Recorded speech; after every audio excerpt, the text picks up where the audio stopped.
This girl was reaching into the water, trying to catch fish, until she pulled up something completely unexpected. As she tugged harder, the shimmering school of fish suddenly transformed into an arm, a human arm. Slowly, she pulled an actual person out of the water, but in the blink of an eye, the girl in Agatha's arms dissolved into golden dust, vanishing into thin air. Before she could even process what happened, a massive eagle, made entirely of dead wood, came soaring through the trees straight toward them. Everyone panicked and stumbled back, but Agatha, after glancing at the creature, instantly sensed something familiar. It wasn't just any monster, it was one of her classmates, a guy who constantly failed his exams. She reached out, hoping to restore him, but just as she did, a self-absorbed musclehead suddenly leapt forward in a lame attempt to save the damsel.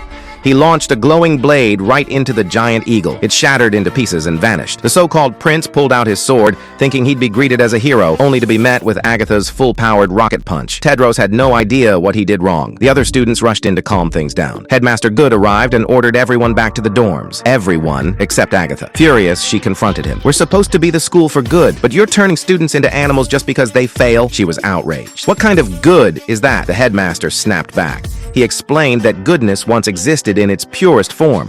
But over time, as people worshipped perfection, that goodness became self-centered idealism. But you, Agatha, you showed real kindness today. You saved someone. That's what a true princess is. You might be the last real hope for good. After he left, Agatha and Sophie ran into each other at the cafeteria. Agatha pleaded with her, "We have to get out of this twisted school. It's dangerous." But Sophie was only focused on one thing, whether Agatha had found her true love yet. If she could get a true love's kiss, she could transfer to the school for good and finally live like a fairy tale princess. Right then, Tedros walked in. As a direct descendant of King Arthur, he was every princess's dream, including Sophie's. Agatha sensed the mood and quietly walked away. But when Sophie finally tried to confess her feelings to Tedros, she realized something was off. Maybe it was that punch from earlier. But now all he could think about was Agatha. Heartbroken, Sophie returned to her dorm at the school for evil, only to be visited by the mysterious Rafal. He gave her a simple truth. If no one gives you what you want, then you take it for yourself. Soon after, it was time for all students to undergo the magical awakening ceremony. Just as Agatha finished hers, a brand new version of Sophie made her grand entrance.